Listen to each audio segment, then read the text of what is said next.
Au sein de l'univers, existent des objets et des phénomènes tellement étranges qu'ils pourraient être sortis de l'imagination d'un auteur de science-fiction. Il y a des choses tellement différentes dans l'espace qu'il est difficile de s'en rendre compte depuis la Terre.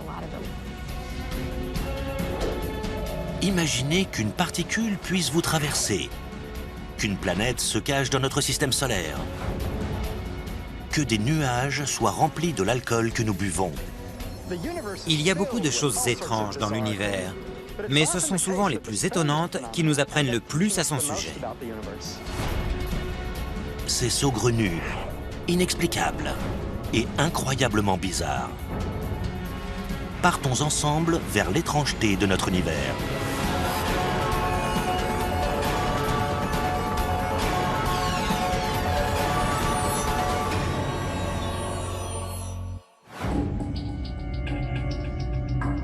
De la Voie lactée aux confins de notre galaxie à des milliards d'années-lumière, nous sommes entourés de choses étranges.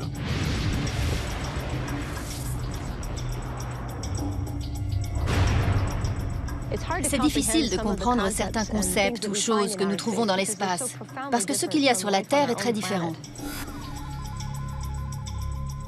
Plus on pense apprendre, moins on sait de choses. Il nous reste à découvrir une quantité infinie de choses étranges dans l'univers.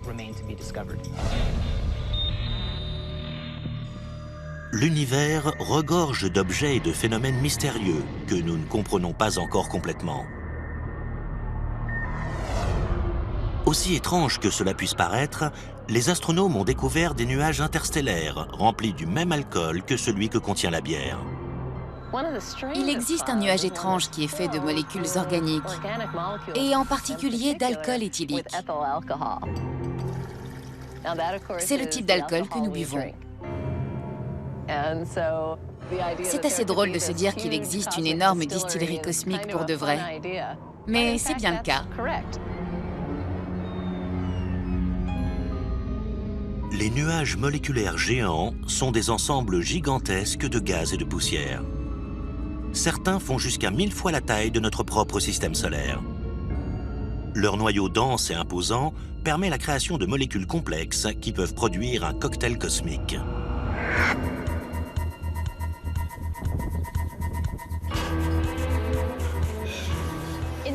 Dans cette microbrasserie, on utilise de l'orge, de l'eau et de la levure pour faire de l'alcool. Alors que dans les nuages moléculaires interstellaires, ce sont des grains de poussière qui servent de site de nucléation pour les molécules les moins complexes, comme l'hydrogène, l'eau et le dioxyde de carbone, qui se réunissent et créent par réaction chimique des molécules complexes comme l'alcool éthylique. Lorsque ces grains de poussière se rapprochent du centre du nuage moléculaire et de son noyau, ils peuvent être assez chauffés pour que s'évaporent certaines molécules complexes, ce qui dégage de l'alcool éthylique dans l'espace.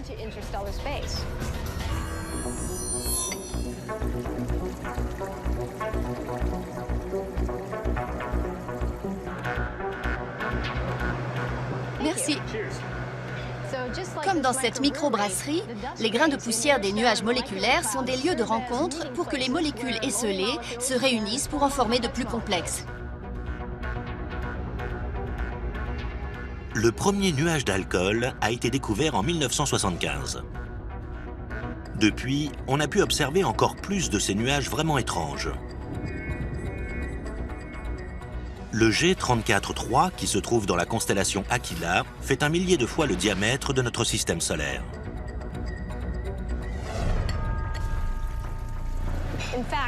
Un de ces nuages contient assez d'alcool éthylique pour fournir 300 000 pintes de bière par jour et par personne pour le prochain milliard d'années.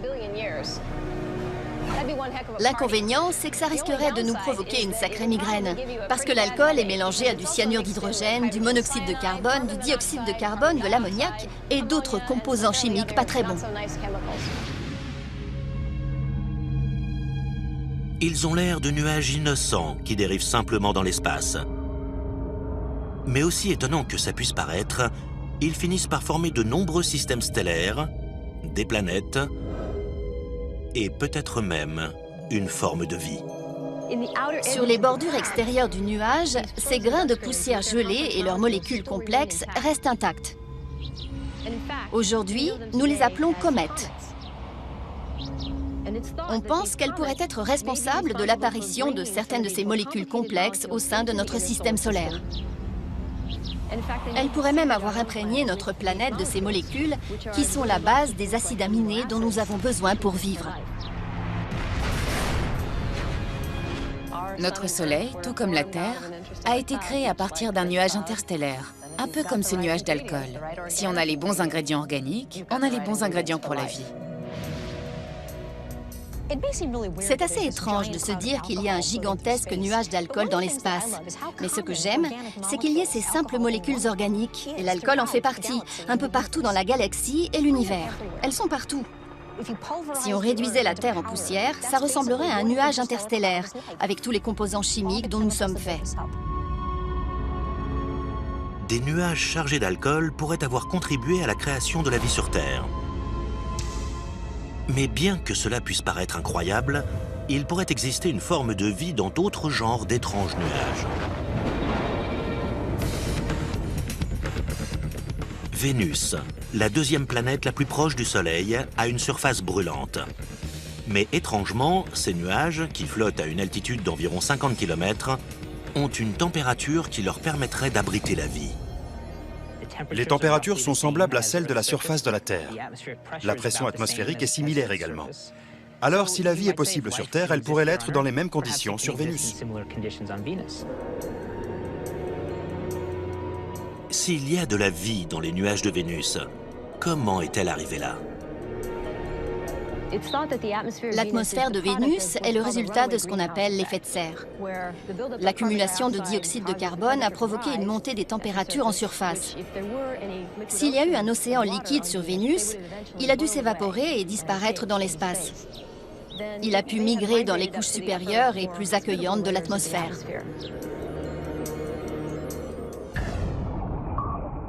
La vie telle que nous la connaissons nécessite de l'eau. Les nuages de Vénus en contiennent sous forme d'acide sulfurique concentré. Sur Terre, les scientifiques ont découvert un organisme extrémophile qui se développe dans des liquides acides similaires, comme les sources d'eau chaude du parc national de Yellowstone. Certaines personnes estiment que des organismes peuvent survivre dans les nuages de Vénus. Ils pourraient même avoir développé un moyen d'utiliser la lumière ultraviolette, tout comme les plantes utilisent la lumière pour la photosynthèse. Il se passe beaucoup de choses du point de vue chimique dans les nuages. Il y a du soufre, de l'hydrogène et d'autres éléments nécessaires à créer et à maintenir la vie. Ils sont présents en abondance à cette altitude. Il n'est pas inconcevable qu'une forme de vie puisse être présente dans les couches nuageuses de Vénus. L'une des méthodes de vérification de cette hypothèse est l'examen des nuages terrestres. On a fait des mesures sur Terre en capturant des particules de nuages et en les analysant dans un laboratoire. Et on a démontré que de petits organismes, des bactéries, peuvent survivre dans l'atmosphère et être entraînés dans des courants d'air ascendants ou des rafales de vent. Ils peuvent peut-être survivre pendant une longue période de temps. Ce même comportement peut avoir lieu sur Vénus. S'il existe une forme de vie dans l'atmosphère vénusienne, il se peut qu'elle virevolte sur de longues périodes. La NASA pourrait un jour lancer une mission pour découvrir s'il y a de la vie dans les nuages de Vénus. Mais pour le moment, les scientifiques tentent de savoir s'il existe dans notre système solaire une planète particulière, une planète mystérieuse qu'il leur faut encore découvrir.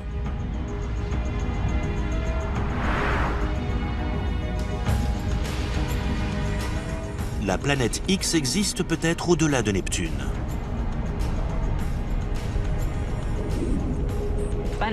La planète X est un terme générique donné à une planète inconnue quelque part dans les confins du système solaire qui reste encore à découvrir.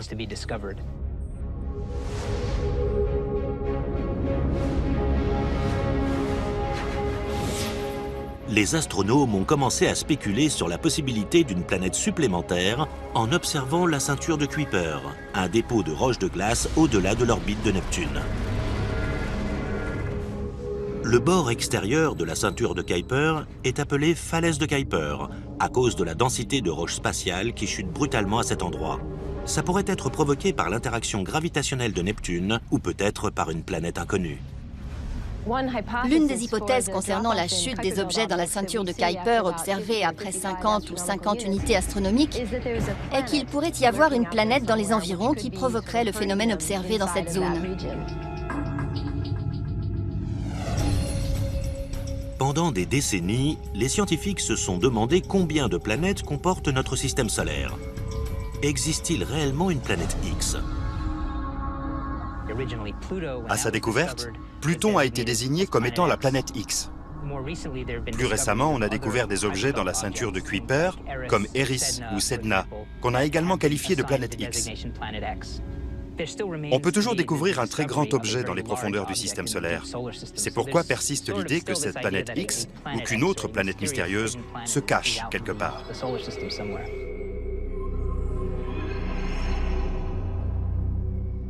Les scientifiques pourraient rapidement résoudre le mystère de la falaise de Kuiper. S'il existe réellement une planète X, ces fins limiers de l'espace la trouveront. On devrait pouvoir découvrir assez rapidement si une telle planète existe vraiment grâce à une nouvelle génération de télescopes à grande échelle qui vont pouvoir absolument tout détecter.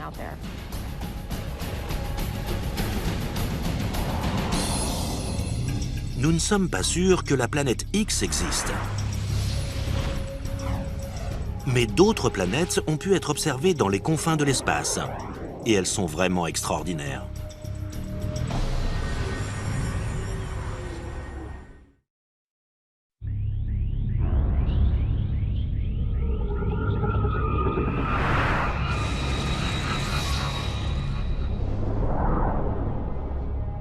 Notre système solaire possède quelques planètes un peu étranges, mais nous ne sommes pas les seuls.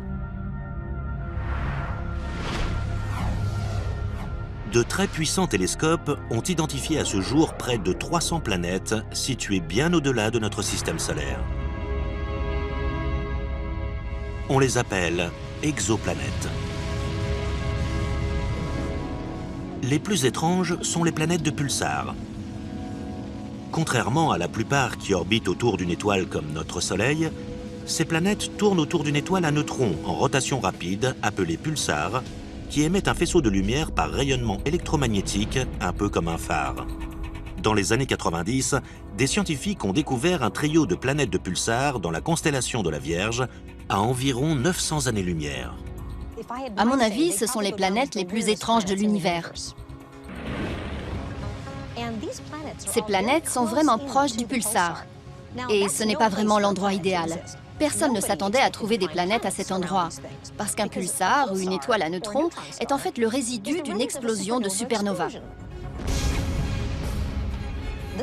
Une étoile s'est déchirée et a créé l'une des explosions les plus violentes qui ait eu lieu dans l'univers.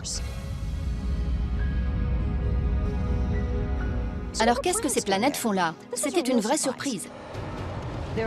Il y a 3 planètes comme ça, et l'une d'entre elles ont une masse 4 fois supérieure à celle de la Terre, et la troisième, le double de celle de la Lune. Ce sont des petites planètes. Elles tournent tellement près de leur étoile à neutrons qu'elles pourraient presque entrer dans l'orbite de Mercure. Elles sont vraiment proches.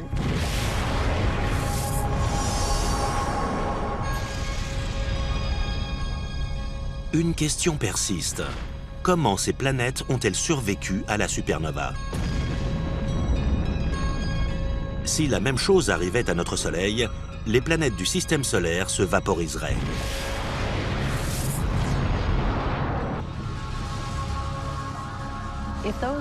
Si les planètes que nous voyons étaient là au moment de la supernova, et si elles y ont survécu, toute forme de vie qui aurait pu s'y trouver s'est probablement éteinte. Nous n'avons aucun espoir.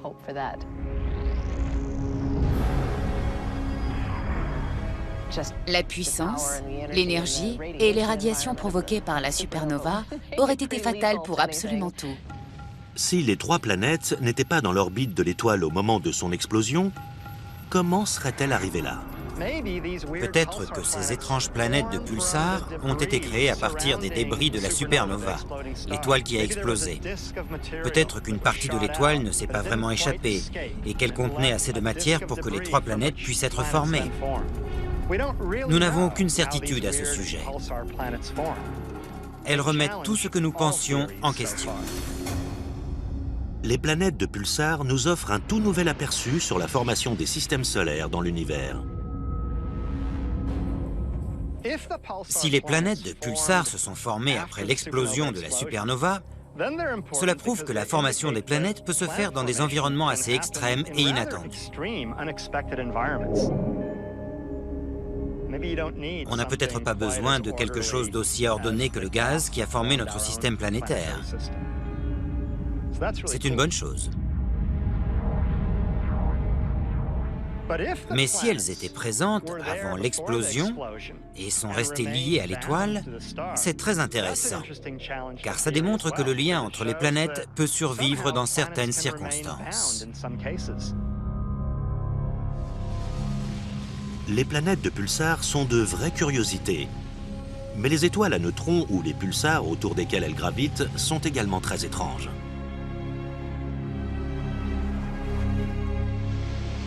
La matière qui compose une étoile à neutrons est très dense. Sa masse par unité de volume est très élevée. Elle est aussi dense qu'un noyau atomique. Si cette pelletée de sable était en fait la matière de l'étoile à neutrons, elle pèserait autant que le mont Whitney dans la Sierra Nevada en Californie. Ça aurait la même masse qu'une montagne.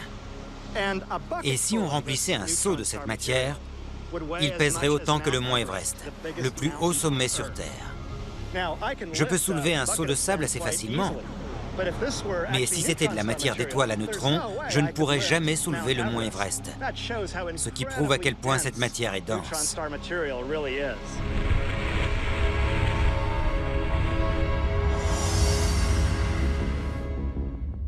Il existe deux types d'étoiles à neutrons. Les pulsars, qui tournent rapidement et émettent un signal périodique, et les magnétars, qui tournent plus lentement et émettent de l'énergie magnétique. Les magnétars, qui sont plus rares que les pulsars, ont les champs magnétiques les plus puissants qu'on connaisse. Il n'y a aucun endroit sur Terre où l'on trouve de champs magnétiques aussi puissants que ceux qu'on trouve sur les magnétars. On peut tout de même établir un parallèle avec cette bobine Tesla. La bobine Tesla a été expérimentée à l'origine par Nikola Tesla, alors qu'il essayait de trouver un moyen de fournir de l'électricité par l'air, sans avoir besoin d'installer des fils électriques. Il y a une grande différence de voltage d'environ 1 demi-million de volts entre le cylindre du milieu et la cage qui l'entoure. Dans l'intervalle, une énergie est libérée. Et quand les électrons se déplacent dans l'air, ils libèrent une énorme quantité d'énergie que l'on voit dans les étincelles. C'est un peu pareil dans les magnétars. C'est cette énergie que l'on voit dans les rayons gamma et les rayons X. Les magnétars peuvent libérer de grandes quantités d'énergie. Non pas de manière périodique comme les pulsars, mais plutôt au hasard. Il y a comme un tremblement d'étoiles à la surface. Et plusieurs champs magnétiques se réunissent et libèrent beaucoup d'énergie, qui se transforme en rayons gamma et en rayons X. Les magnétars et les pulsars sont des étoiles assez étranges. Mais les scientifiques ont découvert quelque chose d'encore plus étrange. Une étoile qui se comporte comme un pulsar et un magnétar en même temps. Le Rossi X-ray Timing Explorer de la NASA a observé que cette étrange étoile avait libéré 5 éruptions d'énergie sous forme de flamboiements propres aux magnétars. Ça s'est passé 5 fois entre mai et juillet 2005. À chaque fois, ça a duré moins d'une seconde, mais l'énergie libérée équivalait à celle de dizaines de milliers de soleils. Il y a eu un cas de pulsar qui a subi plusieurs explosions identiques à celles d'un magnétar, ce qui nécessite un champ magnétique très puissant et une sorte de restructuration de celui-ci qui libère soudainement bien plus d'énergie qu'un pulsar ordinaire. Nous avons donc la preuve d'un lien, peut-être manquant, entre les pulsars et les magnétars. Un pulsar qui s'est comporté comme un magnétar. Cette étoile, qui est un pulsar et un magnétar à la fois, est très jeune. Elle a moins de 900 ans. Les astronomes pensent que les étoiles à neutrons peuvent être d'abord des magnétars, avant de se stabiliser et de devenir des pulsars. Il est possible que beaucoup d'étoiles à neutrons, qui sont par la suite devenues des pulsars normaux, subissent des explosions similaires à celles des magnétars lorsqu'elles sont très jeunes et qu'elles n'ont que quelques centaines ou un millier d'années. C'est peut-être l'explication. Nous voyons celle-ci alors qu'elle est plus jeune que les autres pulsars que nous observons.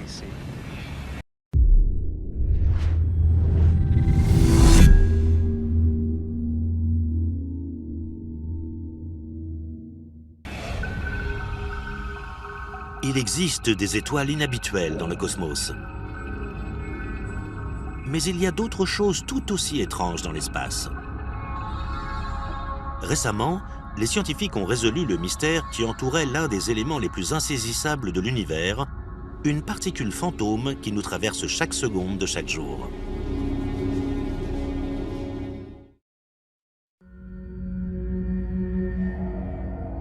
L'univers regorge d'un nombre infini de planètes et d'étoiles anormales.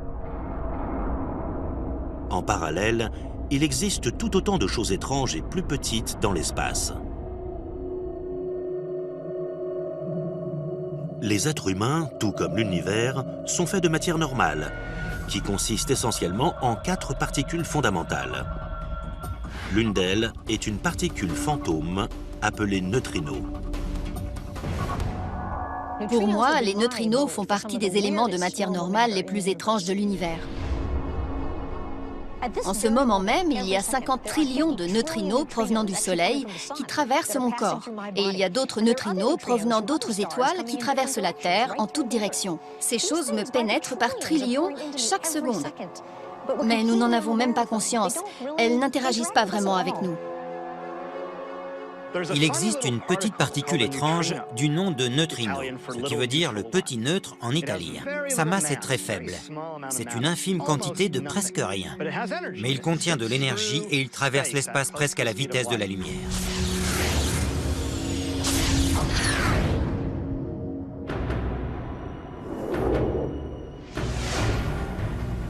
Ces choses n'ont pas d'interaction. Mais imaginez l'équivalent d'un morceau de plomb d'une épaisseur d'une année-lumière. Si on envoyait un rayon de neutrinos dans sa direction, la moitié d'entre eux traverserait le plomb et en sortirait indemne. Les neutrinos sont communément formés suite à des réactions nucléaires à l'intérieur d'étoiles et de notre Soleil aussi.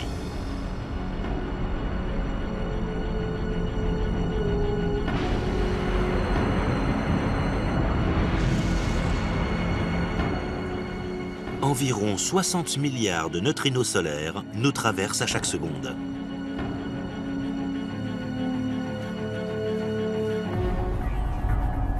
Mais d'autres sources créent des neutrinos. Ils sont produits par des réacteurs nucléaires. Certains d'entre eux sont produits par des déchets radioactifs d'éléments contenus dans la roche qui nous entoure. D'autres sont produits lorsque les rayons cosmiques pénètrent dans notre atmosphère. Quand ils le font, c'est avec la puissance d'une balle rapide allant à près de 150 km/h.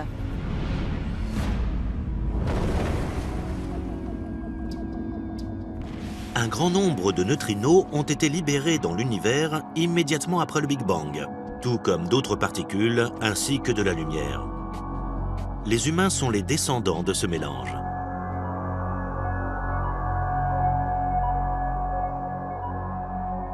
Les neutrinos sont de petits objets inhabituels. Mais il existe des choses plus grandes, tout aussi inhabituelles.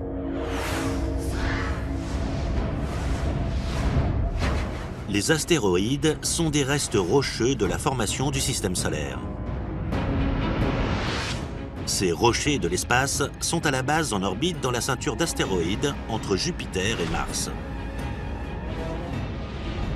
Parmi le milliard d'astéroïdes présents dans la ceinture, l'un d'eux est vraiment excentrique. L'un des astéroïdes les plus étranges s'appelle Toutatis. Et je suppose que s'il attire notre attention, c'est parce qu'il n'est pas tout à fait rond. Il a une forme un peu originale. On dirait un peu une quille de bowling allongée, comme deux bosses reliées par une partie plus étroite. Certains pensent même qu'il s'agit de deux morceaux différents, à peine reliés entre eux. Sa période de rotation est assez étrange. On dirait qu'il tombe, un peu comme un ballon qu'on aurait mal lancé. Il ne tourne pas autour de l'un de ses axes primaires.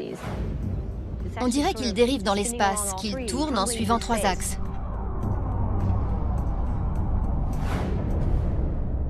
L'orbite de Toutatis a une forme très elliptique, qui le porte de la ceinture d'astéroïdes à l'orbite de la Terre. C'est un astéroïde qui croise l'orbite de la Terre, ce qui en fait un danger dans la mesure où il pourrait nous percuter. En septembre 2004, Toutatis s'est rapproché dangereusement. L'astéroïde est entré dans un rayon d'1,5 million de kilomètres, soit 4 fois la distance qui nous sépare de la Lune. C'est très proche pour un astéroïde. Il est très grand, et s'il s'écrasait sur la Terre, il ne serait pas du tout ralenti par notre atmosphère. Il frapperait fort, et ce serait dévastateur pour la Terre.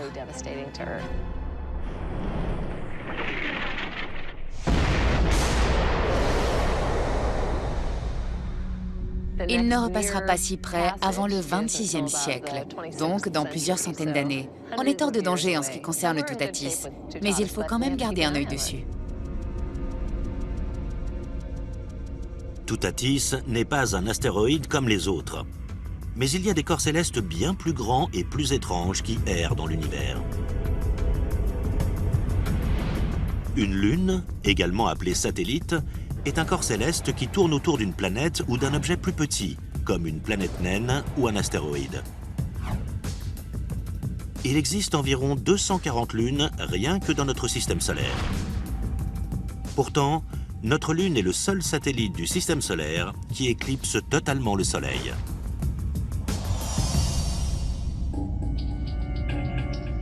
Mais l'une des lunes les plus étranges appartient à une géante gazeuse aux confins de notre système solaire. Miranda, l'une des lunes d'Uranus, est vraiment étrange. Elle est très petite et mesure moins de 500 km de diamètre. C'est à peu près la distance qui sépare New York de Washington. Mais elle est vraiment hors du commun. Miranda a été surnommée la lune Frankenstein de notre système solaire à cause de sa surface irrégulière. La surface comporte beaucoup d'irrégularités, de canyons, de défauts et de failles. On dirait qu'elle a été abîmée. Bien que son diamètre ne dépasse pas les 500 km, elle a des failles de 18 km. À titre de comparaison, le Grand Canyon mesure 450 km de long et environ 1,5 km de profondeur. Ce qui fait de Miranda l'une des lunes les plus étranges du système solaire, c'est qu'on dirait qu'elle a été assemblée à partir des restes d'autres lunes. Sa surface a 2 aspects. Certaines régions sont très plates et d'autres sont au contraire très dynamiques. Miranda étonne les astronomes parce qu'ils ignorent comment elle a été formée. Une théorie suggère qu'il y a des milliards d'années, la petite Lune pourrait avoir subi un impact cosmique tellement puissant qu'elle aurait été pulvérisée en plusieurs morceaux rocheux et gelés. Ces morceaux se seraient ensuite rassemblés en mélangeant formes et couleurs.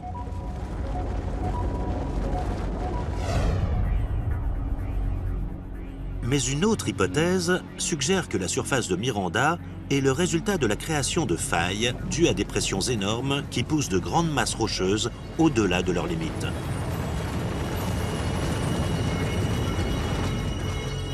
Ça ressemble beaucoup à ce qui s'est passé sur Terre.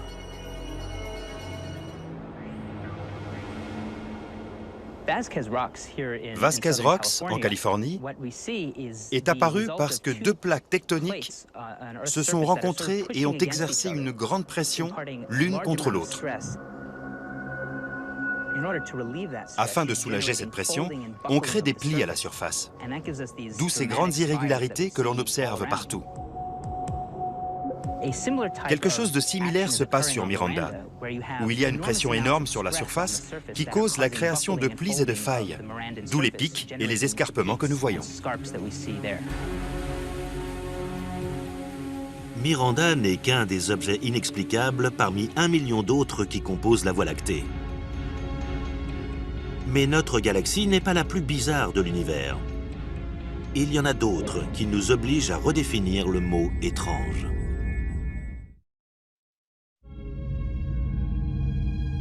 Les galaxies, ce sont des quartiers célestes constitués de planètes, d'étoiles, de gaz et de poussière.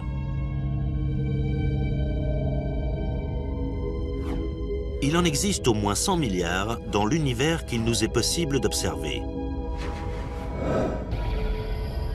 Beaucoup d'astronomes estiment que les plus étranges sont les galaxies lumineuses en infrarouge. Quand on les observe sous lumière infrarouge, elles sont 100 fois plus brillantes que les autres galaxies. Elles font partie des plus lumineuses de l'univers. L'énorme quantité d'énergie dégagée par ces galaxies ultra-lumineuses en infrarouge est le résultat d'explosions lors de la formation d'étoiles.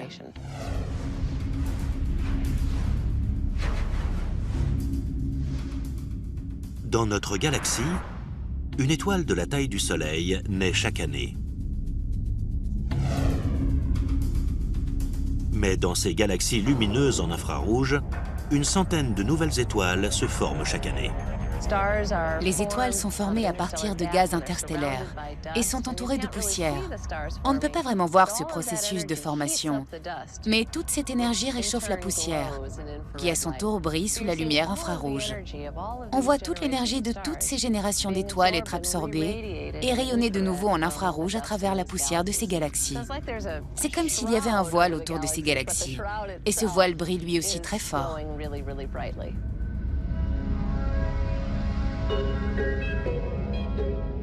Les galaxies lumineuses en infrarouge ont été découvertes dans les années 80, quand le télescope spatial infrarouge IRAS a remarqué des galaxies très lumineuses dans des longueurs d'onde infrarouges qui étaient un trillion de fois plus puissantes que le Soleil.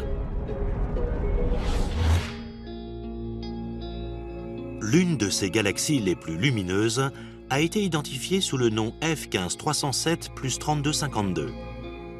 Elle est située à 7 milliards d'années-lumière dans la constellation du Bouvier.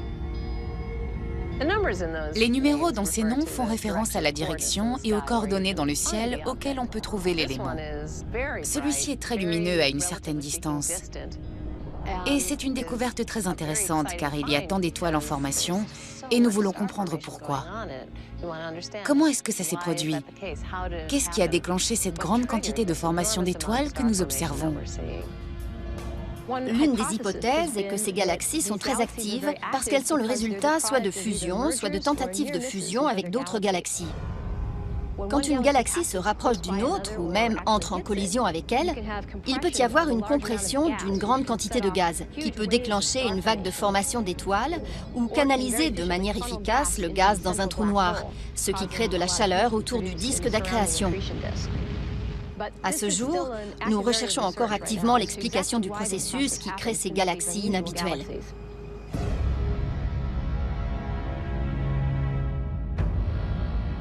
Des trous noirs supermassifs ont été détectés au centre de galaxies ultralumineuses en infrarouge. Il s'agit de régions dans l'espace où la gravité est tellement forte que rien ne peut y échapper, pas même la lumière. Mais une catégorie encore plus étrange de trous noirs pourrait également exister.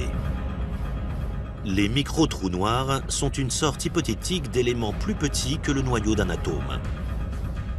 Contrairement aux trous noirs stellaires ou supermassifs, les micro-trous noirs n'ont jamais été observés, mais de nombreux scientifiques croient en leur existence.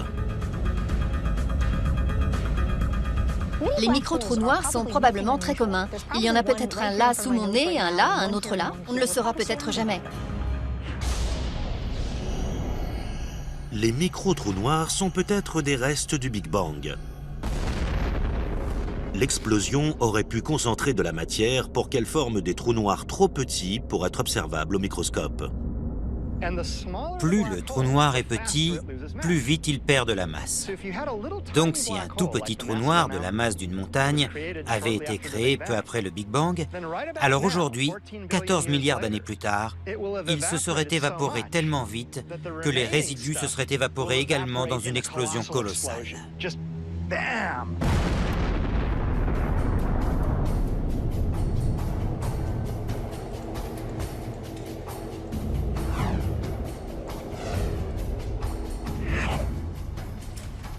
Les scientifiques pourraient démontrer l'existence de micro-trous noirs en les créant de manière temporaire sur Terre. En Suisse, ils ont construit le Grand Collisionneur de Hadron. C'est un accélérateur de particules qui devrait être capable de faire entrer en collision des particules subatomiques pour reproduire les énergies qui existaient moins d'une seconde après le Big Bang. Le Grand Collisionneur de Hadron va pouvoir entraîner à toute vitesse les particules les unes vers les autres. Et pendant un instant, il y aura beaucoup de masse dans un espace très limité. Et on pourrait parvenir à créer des micro-trous noirs. C'est une idée fantastique. Nous sommes sur le point de créer des micro-trous noirs artificiels dans un laboratoire. Si le Grand Collisionneur de Hadron produit réellement des micro-trous noirs, ce sera très important, car cela démontrera qu'ils existent vraiment, ou qu'ils peuvent exister, et qu'ils ne sont pas juste une invention de notre imagination théorique. Les micro-trous noirs que le Grand Collisionneur de Hadron pourrait produire n'existeraient qu'un instant avant de disparaître. Si ça fonctionne, l'expérience pourrait également révéler certains secrets au sujet d'un autre phénomène curieux dans l'univers. Une matière qui est complètement invisible. Pour trouver cette matière fantôme, les scientifiques n'ont pas eu à chercher plus loin que dans notre propre quartier galactique, la Voie lactée.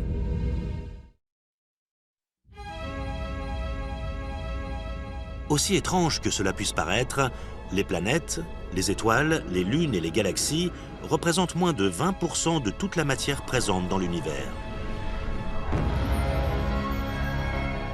Le reste est composé de matière noire, une forme de matière que nous ne voyons pas, mais qui est présente partout.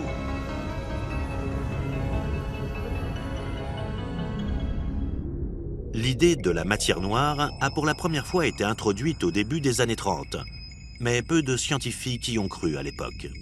Au cours des 20 dernières années, les preuves de l'existence de ce phénomène invisible se sont multipliées. Quand on a commencé à dessiner la carte de la Voie lactée, on a remarqué que les étoiles au bord de la galaxie se déplaçaient si rapidement qu'elles auraient dû en sortir.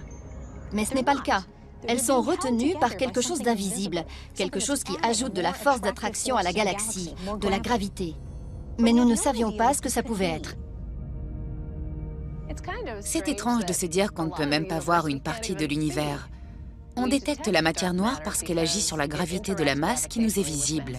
Les galaxies tournent plus vite qu'elles ne le devraient, si on calcule la gravité à laquelle elles sont soumises par rapport à la quantité de matière que l'on voit. Si cette attraction gravitationnelle n'existait pas, les gaz chauds se disperseraient. Nous savons donc qu'il y a davantage de gravité que ce que nous pourrions penser au vu de la quantité de masse que nous voyons. On a appelé ça la matière noire, tout simplement. L'un des moyens de mesurer la matière noire est d'observer les gaz chauds qui émettent des rayons X et comment ils sont contenus par la gravité qu'ils contiennent. Un autre moyen consiste à observer quelque chose appelé lentille gravitationnelle. Une lentille gravitationnelle est créée lorsque l'on voit une galaxie très lointaine derrière une autre galaxie. La lumière émise par la première est détournée pour contourner la seconde galaxie. C'est étrange de se dire que la lumière se tord pour former une lentille. C'est la gravité qui cause cette altération. On a donc remarqué ces galaxies déformées par la gravité. Pour qu'une telle altération puisse être possible, la masse, à leur centre, aurait dû être 10 fois plus élevée que la masse de ce que nous pouvions voir. On avait donc face à nous un ensemble de matière noire. La matière noire constitue peut-être la majorité de la masse dans l'espace. Mais la plupart de l'énergie de l'univers provient d'un autre phénomène invisible appelé l'énergie sombre. C'est une forme d'énergie théorique qui existe partout et représenterait 70% de la masse totale et de l'énergie de l'univers. Ce qui est le plus bizarre, c'est que la chose qui reste la plus mystérieuse de l'univers soit quelque chose appelé énergie sombre. Cette énergie sombre n'a pas grand-chose à voir avec la matière noire. Ce sont deux choses différentes.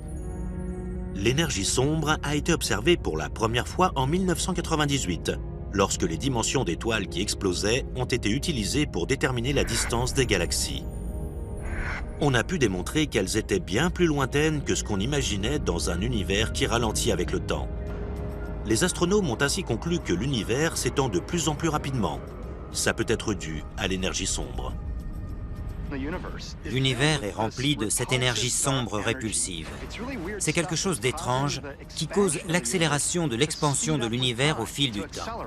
Ça va se passer comme ça, de plus en plus rapidement. Et c'était très étrange au moment où on l'a découvert. Ce n'est pas quelque chose qu'on avait anticipé. On dirait bien qu'une plus grande partie de l'univers est constituée d'énergie sombre. C'est une substance qui est sombre. Elle ne brille pas. On ne peut pas la voir. Mais elle fait s'accélérer l'expansion de l'univers. C'est quelque chose qui annule la gravité. La matière normale et l'énergie ont tendance à ralentir le rythme auquel les choses s'éloignent les unes des autres parce qu'elles s'attirent les unes les autres grâce à la gravité. Mais l'énergie sombre accélère ce rythme. Une théorie suggère que l'énergie sombre va accélérer l'expansion de l'espace à tel point que l'univers éclatera en lambeaux dans 50 milliards d'années. Si c'est le cas, alors non seulement des groupes de galaxies seront séparés les uns des autres, mais les galaxies elles-mêmes se déchireront, puisque les étoiles s'éloigneront à la vitesse de l'éclair. Alors les systèmes solaires, les systèmes planétaires seront détruits. Par la suite, ce seront les planètes qui seront détruites, ainsi que les humains et même les atomes et les particules subatomiques. L'univers regorge d'éléments étranges et intéressants, mais le plus étonnant d'entre eux pourrait bien se trouver dans notre jardin. À mes yeux, la chose la plus étrange de l'univers est de loin la Terre. J'y vis, alors j'y connais quelque chose. C'est un endroit surprenant. Une planète rocheuse située près d'une étoile et où pousse toute cette verdure qui, grâce au soleil, devient de la nourriture. C'est étrange, même si pour les autres, ça n'a rien de vraiment extraordinaire, parce que c'est chez eux. Je dirais que la chose la plus étrange dans le cosmos, ce sont les êtres humains. Nous sommes vraiment hors du commun. Et nous n'avons encore trouvé aucun être semblable dans tout l'univers. Ce qui ne veut pas dire qu'il n'en existe pas. Nous sommes assez étranges.